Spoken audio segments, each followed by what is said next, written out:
The Silent Observer. The Vargan war cruiser Indomitable Truth hung in the void, its obsidian hull reflecting starlight like polished onyx. Within its tactical chamber, 14 officers gathered around a holographic display that bathed their faces in ghostly blue light. 13 of them possessed the characteristic silver-scaled skin and 4 pupil eyes of the Vargan species. The 14th was human. Commander Ilara Chen stood with perfect posture at the far end of the tactical table. Unlike her Vargan counterparts, who gesticulated with multi-jointed limbs and clicked their mandibles in excited conversation, she remained completely still. Her dark eyes tracked the battle simulations playing out before her, expression impassive as marble. High Commander Zexkar, the most decorated military leader in the Vargan Imperium, stood at the head of the table. His reinforced exoskeleton, adorned with campaign markers, rattled slightly as he leaned forward. The coalition forces have established their defensive perimeter along the Ceres boundary, he announced, his translator unit converting his natural clicks and hisses into comprehensible speech. Our intelligence indicates their fleet consists of 3 capital ships and 24 support vessels. They are operating at 60% efficiency due to supply chain disruptions. The Vargan officers clicked their approval at this news. The Coalition of Free Worlds, an alliance of humans, Tyrellians, and other species, had been a persistent thorn in the Imperium's side for nearly a decade. This battle could finally break their resistance.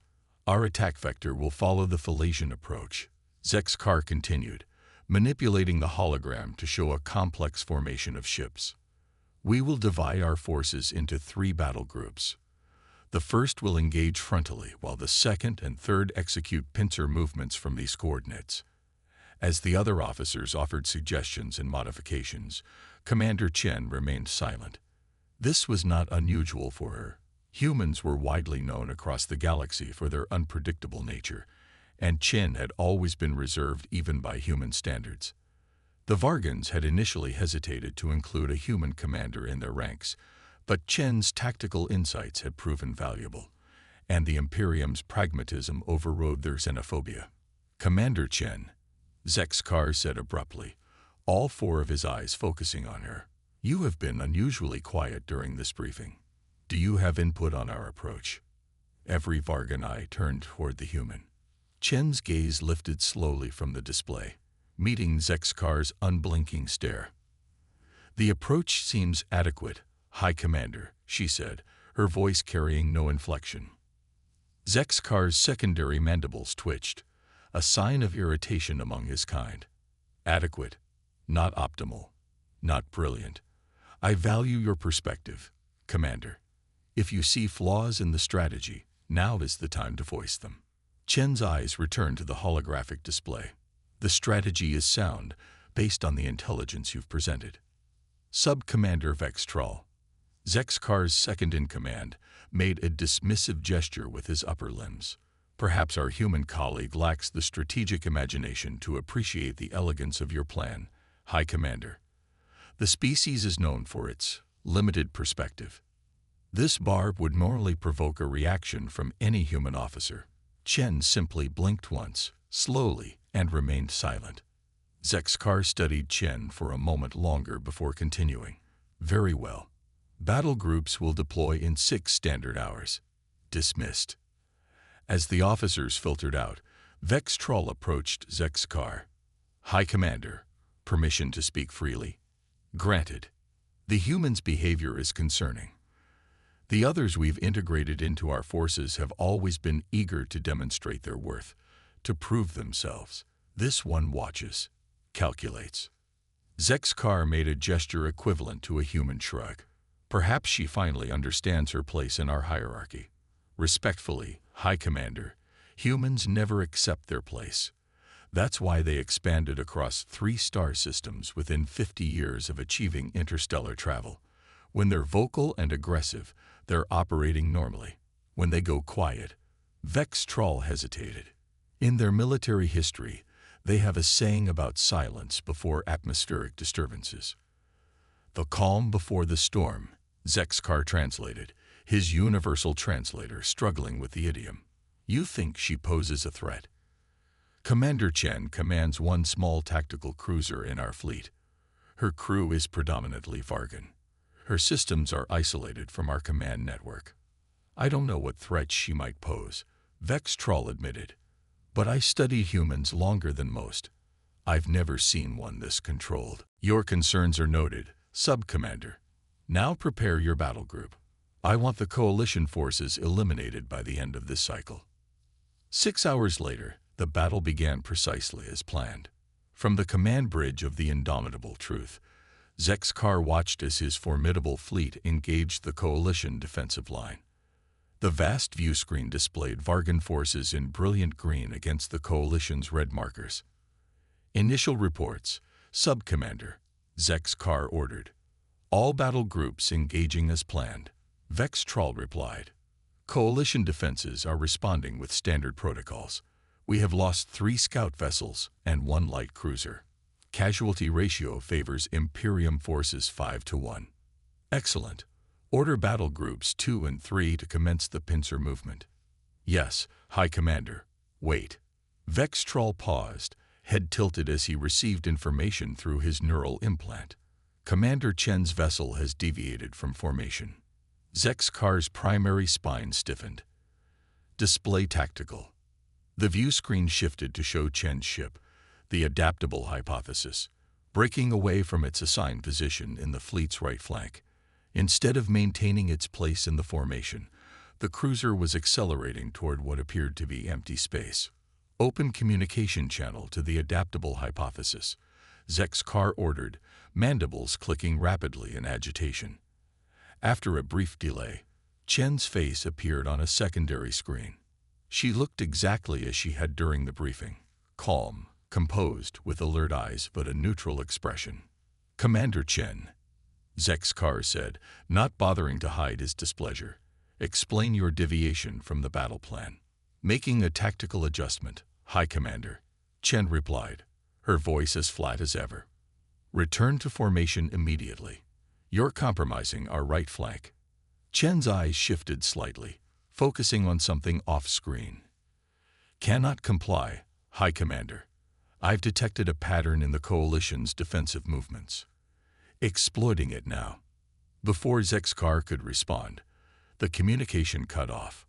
Restore that channel, he demanded. Unable to comply, the communications officer reported.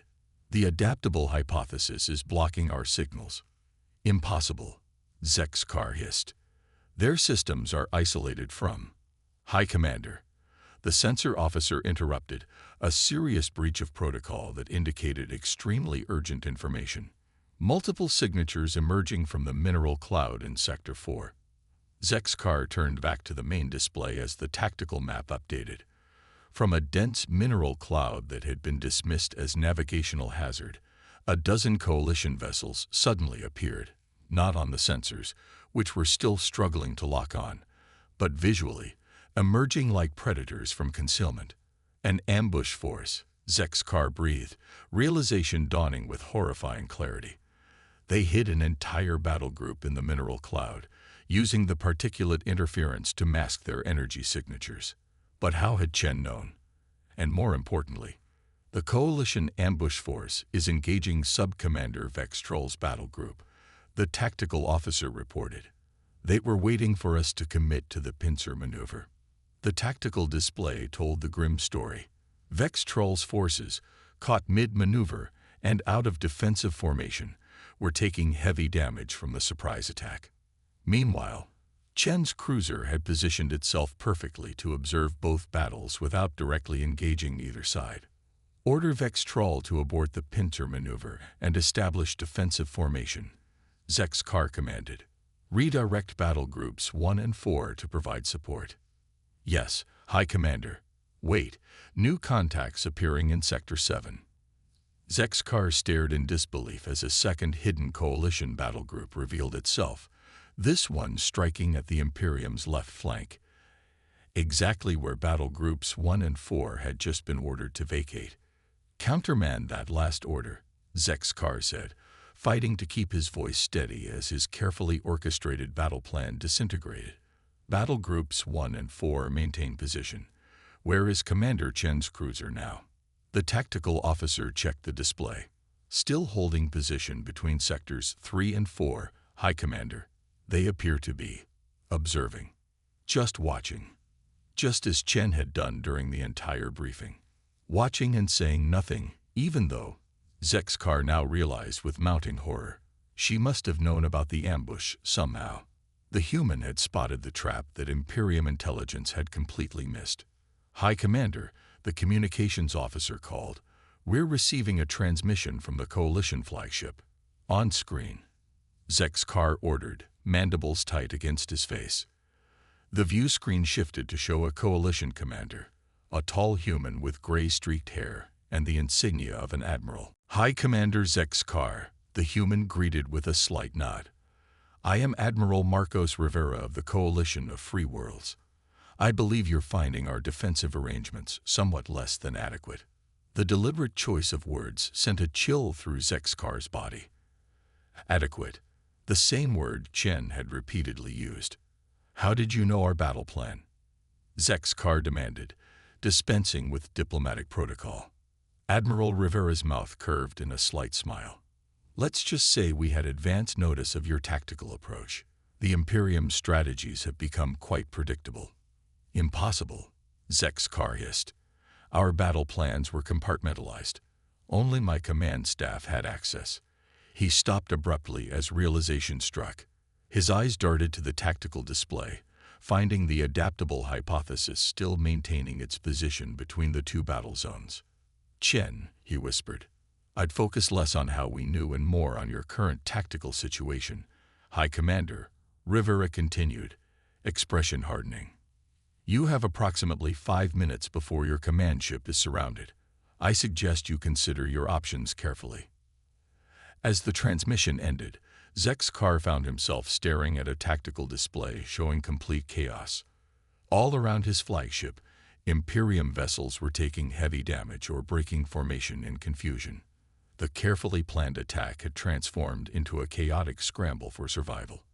High Commander, Vextrol's voice came through the communication system, distorted by battle damage. We need retreat coordinates. We've lost half our battle group. Zexkar barely heard him, his attention fixed on the display showing Chen's cruiser, which had finally begun to move.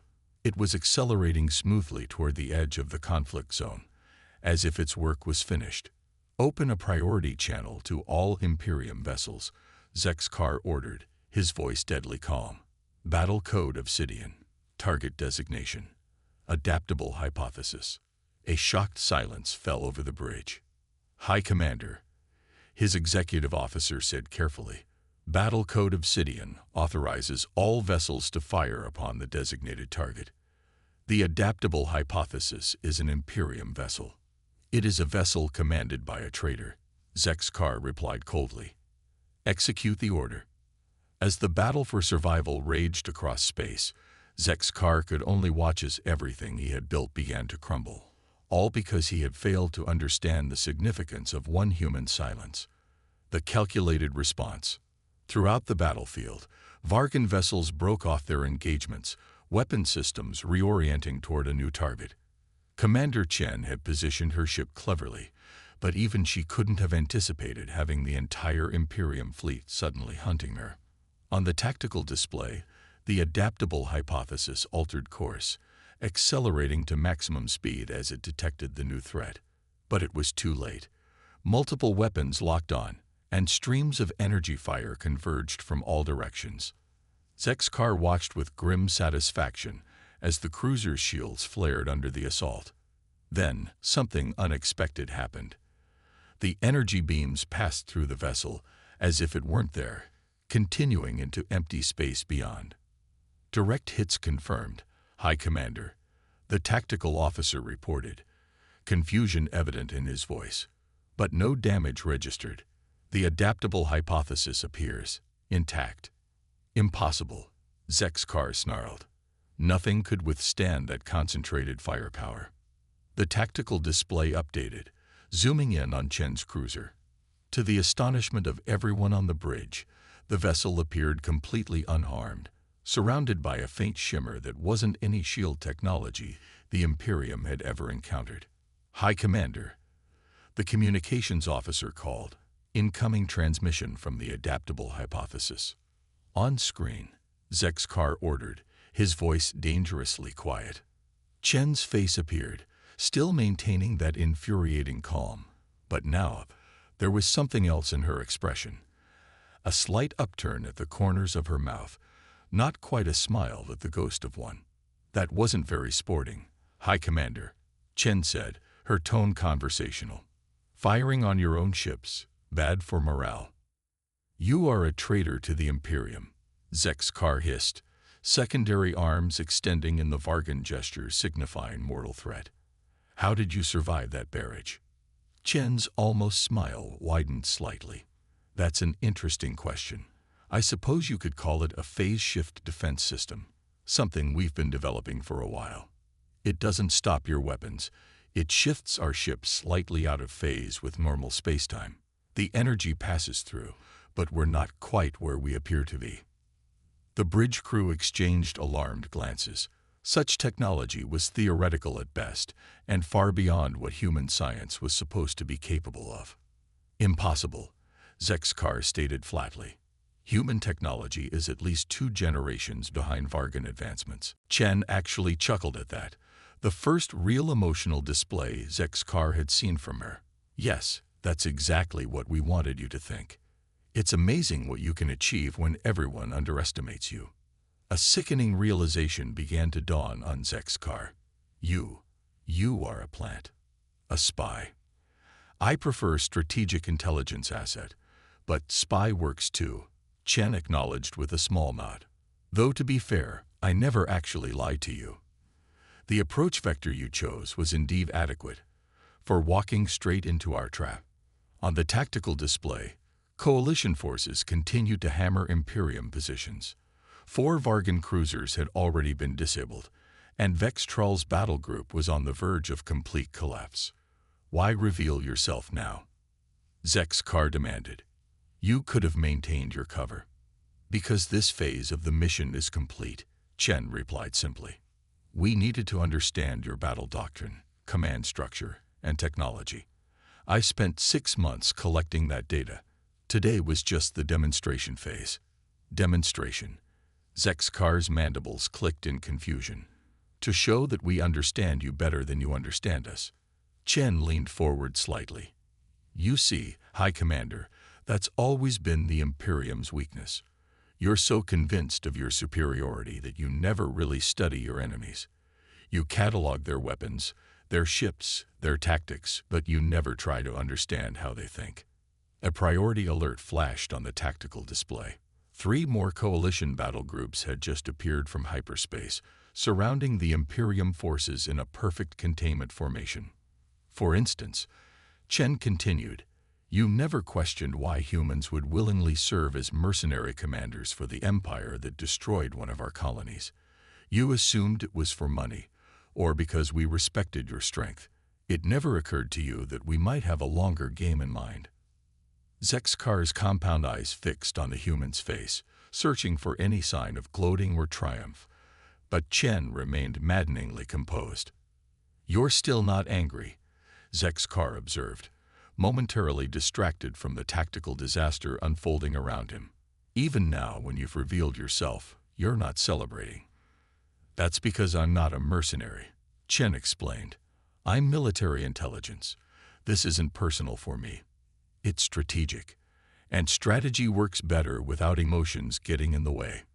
Before Zexkar could respond, his executive officer interrupted urgently. "High Commander, Coalition forces have established a complete encirclement. Our forward battle groups are reporting shield failures. We're receiving surrender demands." Zexkar ignored him, still focused on Chen. "The silence during the briefing, that wasn't just an act, was it? That's how you really are." Chen nodded once. "Some of us are loud. Some of us are quiet. The loud ones make great distractions. The quiet ones, we're the ones you should worry about." "High Commander," the tactical officer called more insistently. "Battle Group 3 reports critical system failures. Their propulsion systems are shutting down without explanation. Zexkar spun toward the tactical display. How is that possible? They haven't sustained enough damage, Toh. That would be Lieutenant Commander Rovul's work. Chen interjected casually. Another quiet human.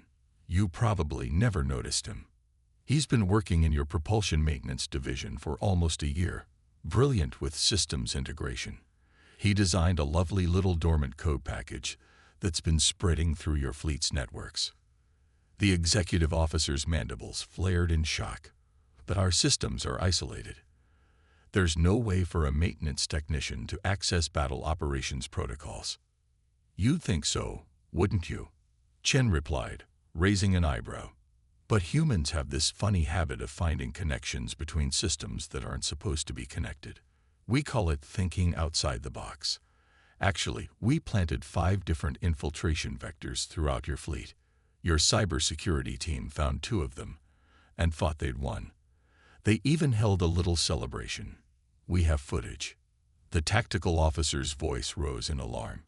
High Commander, we have multiple weapon locks from Coalition vessels. They're demanding immediate power down of all Imperium ships. Finally breaking his gaze from the screen, Zexkar surveyed the tactical situation. It was hopeless. The Imperium fleet was surrounded, outgunned, and outmaneuvered. If he refused surrender, thousands of Vargan warriors would die needlessly. Stand down all weapons, he ordered, voice hollow with defeat. Broadcast surrender protocols to all Imperium vessels. As the bridge crew scrambled to comply, Zexkar turned back to Chen's image. This defeat will not stand. The Imperium has resources beyond what you can imagine. We will rebuild, and when we return, you won't. Chen interrupted, still calm but with a new firmness in her voice. Because this isn't just about today's battle. While I've been serving on your flagship, 14 other human mercenaries have been embedded throughout your empire. Right now, the Coalition is launching simultaneous strikes against every major Vargan military installation and shipyard. Your subspace communication network has been compromised for months. Every transmission, every battle plan, every defensive schematic. To emphasize her point, Chen tapped something on her console, and instantly Zexkar's command screen began displaying classified Imperium security feeds, live footage from military bases across Vargan space, each showing scenes of chaos as defense systems mysteriously failed and Coalition forces moved in with precision. This operation has been in planning for 3 years, Chen continued, after you destroyed the New Horizon colony, killing 30,000 human civilians. Our leadership realized the Imperium would never respond to conventional deterrence. You only respect superior force, so we gave you what you were looking for. Seemingly weak human mercenaries eager to serve the mighty Vargan. And you welcomed us in, gave us access. Let us study you up close. For the first time in his decorated military career, Zexkar felt something alien to Vargan psychology. Despair. This is not possible. One species cannot bring down an empire that has stood for 600 cycles. We're not bringing it down, Chen corrected. We're forcing it to evolve. The Imperium gets a choice now. Transition to a peaceful member of the Galactic community or face complete military neutralization. Either way, the expansion stops. Across the bridge, communication consoles began lighting up as reports flooded in from across Vargan space. Reports of simultaneous attacks, of strategic facilities suddenly vulnerable, of defense systems mysteriously failing. You were never the mercenaries, Zexkar realized, mandibles slack with shock. We were never the employers. You were using us all along. Chen nodded, a hint of something that might have been sympathy crossing her features. Humans have a long history of being underestimated, High Commander. It rarely ends well for those who make that mistake. The view screen split, with Chen's image now sharing space with Admiral Rivera. The human admiral's expression was formal, almost somber. High Commander Zexkar, Rivera announced, as per the authority granted by the Coalition of Free Worlds, I am hereby accepting the surrender of the Vargan Imperium forces under your command. You and your crew will be treated according to interstellar conventions on prisoners of war. Your ships will be impounded but not destroyed. Your personnel will be repatriated once formal cessation of hostilities has been negotiated with the Imperium Council. Zexkar's secondary arms hung limp at his sides, the Vargan posture of complete submission. And if the Council refuses to negotiate, they won't, Chen said simply, because right now, Commander Samira Kazemi, another quiet human you should have been watching, is delivering the same message to the High Regent himself, along with comprehensive evidence of how completely compromised your empire has become. She can't possibly have gained access to the Imperium Council chambers, Zexkar protested weakly. They're protected by genetic locks and quantum security fields. No outsider has ever. Oh, she's not an outsider, Chen interrupted. She's been the High Regent's cultural liaison for diplomatic communications for the past 2 years. Apparently, he finds her insights into other species' perspectives valuable. They even dedicated an entire wing of the Imperial Palace to accommodate her research needs. Very thoughtful. Zexkar's brain struggled to process the magnitude of the infiltration. But the genetic scans, the loyalty tests, our security protocols are the most advanced in the sector. Yes, they are, Chen agreed. And if you were fighting Arcturans or Centaurians, or any other species that plays by the expected rules, they'd be quite effective. But humans, we tend to get creative. Those genetic locks. We synthesized Vargan DNA markers. Those loyalty tests. We studied them beforehand, learned exactly how to beat them. Your psychological profilers were looking for deception patterns based on Vargan neurology. They had no baseline for human deception. Chen leaned forward, her voice dropping slightly as if sharing a confidence. Did you know that humans are one of the few sentient species that practice recreational deception? We call them games, poker, chess, hide and seek. From childhood, we train ourselves to mislead, misdirect, and manipulate for fun.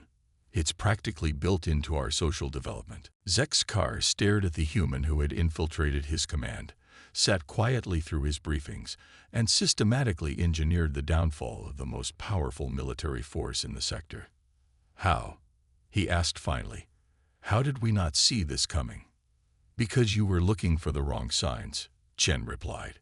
You studied our weapons, our tactics, our technology, but you never bothered to study us. You saw emotional outbursts as weakness.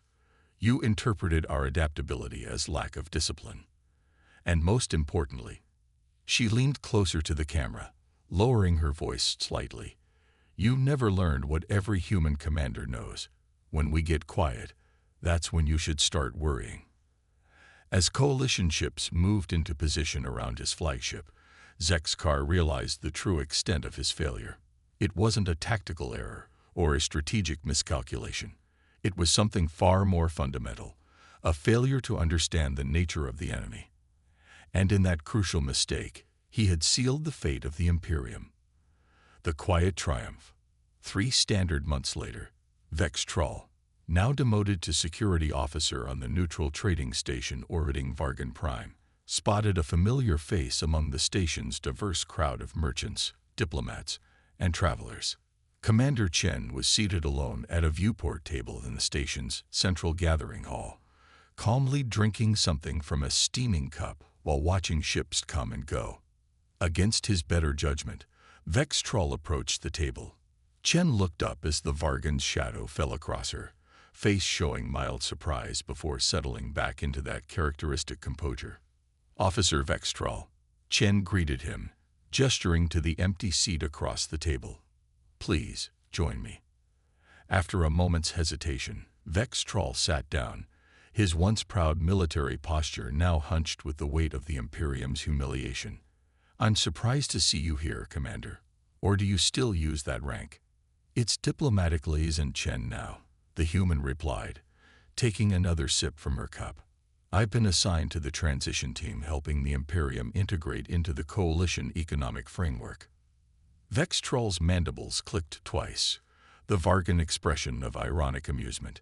How generous. The architect of our downfall returns to help us adjust to our fallen status. Not fallen, Chen corrected mildly. Transformed. Your shipyards are building exploration vessels instead of dreadnoughts. Your scientists are collaborating with coalition researchers instead of developing weapons. Trade is increasing. Your citizens have freedom of movement for the first time in centuries. While our military caste has been disbanded and our warrior traditions ended, Vex Troll countered bitterly. Not ended. Evolved. Chen replied, setting down her cup. Your former troops make excellent security forces. Your tactical experts are now coordinating interstellar shipping routes with unprecedented efficiency. Even High Commander Zexkar has found a new purpose. A High Commander. Vex Troll's head tilted in surprise. I heard he was imprisoned. Initially, yes, but he's since been recruited as a senior advisor to the Coalition Strategic Command. Turns out 600 years of Vargan military doctrine contains some valuable insights when applied to non-conquest objectives. He's actually thriving in the role. Just last month he developed a new protocol for disaster response that combines Vargan precision with coalition flexibility. Vextroll studied the human across from him, searching for any sign of deception or mockery. Finding none, he asked, "Why are you telling me this?" Chen observed the former officer with those unreadable human eyes. "You know, I've been meaning to ask someone who was there. You tried to warn Zexkar about me, didn't you?" "About my quietness." Vextroll's head tilted in surprise. "How did you know that?" "Because you were the only one watching for the right signs," Chen replied. "The others saw my silence as submission or inadequacy. You recognized it as dangerous." "I study human military history," Vextroll admitted. "There were references to your species' emotional states before combat. The dangerous ones weren't the shouters or the boasters, but the quiet ones, the ones who went cold." Chen nodded, a small smile appearing. "There's an old human expression. Beware the fury of a patient man. We tend to be at our most dangerous when we stop talking and start thinking. A lesson the Imperium learned too late," Vex Troll observed. "Maybe," Chen acknowledged, "but not too late to change. The Coalition doesn't want the Vargan destroyed or permanently weakened. We want you as partners, not subjects. That's the difference between us and the old Imperium approach. And that's why you're telling me about Zexkar," Vex Troll realized. "You're recruiting me." Chen's smile widened slightly. "The transition team needs people who understand both sides, people who can see what others miss. Your analysis of me was more accurate than anyone else's, including Zexkar's. That kind of perception is valuable. And if I refuse, if I prefer to nurse my bitterness and resentment," the human's expression turned serious, the casualness dropping away to reveal the calculating intelligence that had engineered an empire's defeat, "then you would be wasting potential, Officer Vextroll. And after studying your service record, I don't think that's in your nature." Chen produced a small data chip, sliding it across the table. "This contains your security clearance for the transition headquarters and temporary quarters assignment. The team meets tomorrow at the 7th bell. Your first assignment, should you accept, would be developing training protocols for integrated security forces, teaching Vargan and Coalition personnel to work together effectively."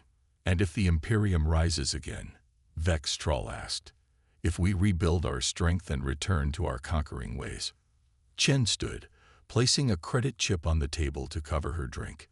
"Then you would be making the same mistake twice, and humans have another saying about that." She leaned down slightly, voice dropping to ensure only Vex Troll could hear. "We're even quieter the second time around." As Chen disappeared into the station's crowds, Vex Troll remained seated, staring out at the ships moving through the busy spaceport. Once, those vessels would have borne the distinctive emerald markings of Imperium military control. Now they displayed a bewildering variety of colors and configurations. Traders, explorers, diplomatic vessels, all moving freely through what had once been restricted space. In his hand, he turned the data chip over and over, weighing his options. He could cling to the past, to the Vargan traditions of conquest and domination that had defined his early career. Or he could adapt, evolve, become something new in this transformed galaxy. Perhaps, he reflected, there was something to be said for transformation rather than conquest, for cooperation rather than domination, for listening rather than commanding, and perhaps most importantly, for paying attention when a human suddenly goes quiet. Because that, Vex Troll now knew with absolute certainty, was the warning sign nobody should ignore. In the observation deck of the Coalition flagship Horizon Seeker, Ilara Chen stood with Admiral Rivera, watching the Vargan officer through the station's transparent viewport. The Admiral's weathered face bore the lines of someone who had spent decades in command, making difficult decisions.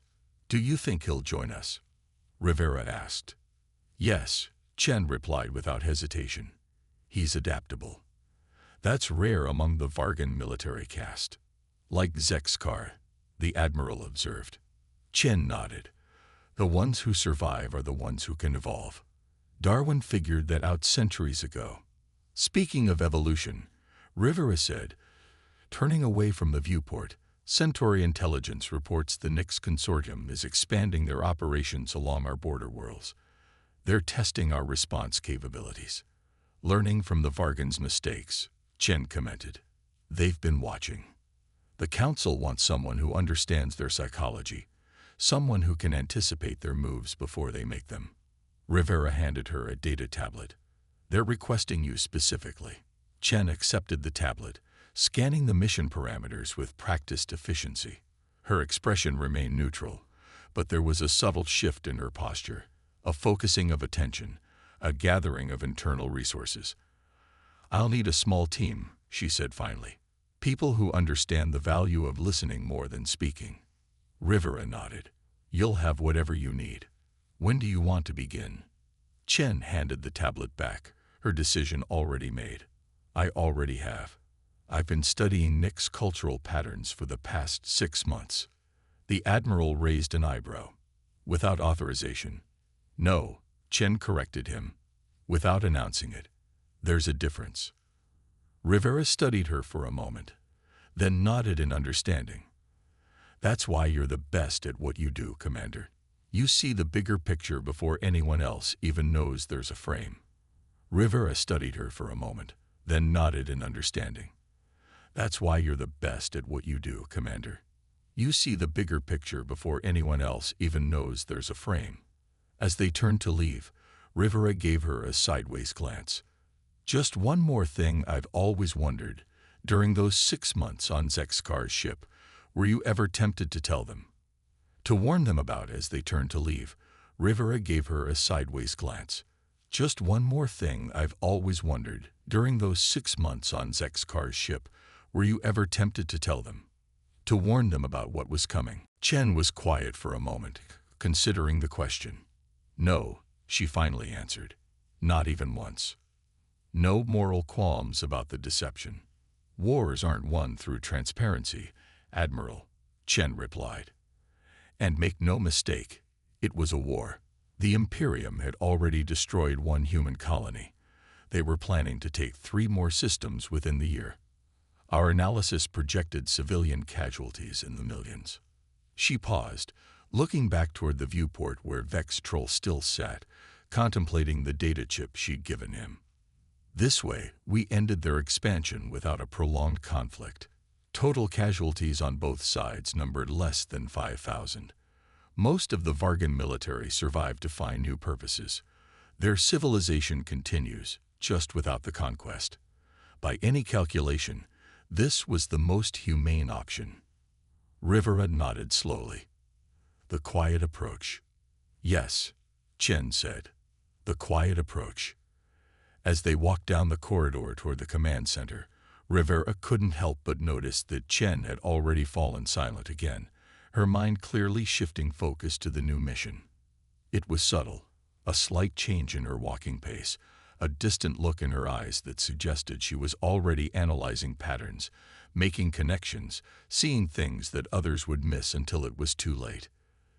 The Admiral suppressed a shiver of something between admiration and unease. He was profoundly grateful that Ilara Chin was on humanity's side, because if there was one lesson the galaxy was learning, it was that the most dangerous humans weren't the ones who made grand speeches or bold threats. It was the quiet ones you had to watch. The quiet ones who observed and calculated while others talked. The quiet ones who saw the patterns hidden in plain sight. The quiet ones who acted with devastating precision when the moment was right. Throughout human history, from ancient battlefields to the stars, it had always been the same morning sign. When a human who normally speaks falls silent, that's when everyone should worry. It was a lesson the Vargan Imperium had learned too late. It was a lesson the Nix Consortium would soon discover. And as humanity continued to move through the stars, it was a lesson that would be taught again and again. Beware the human who watches and waits in silence, for they have already seen your ending.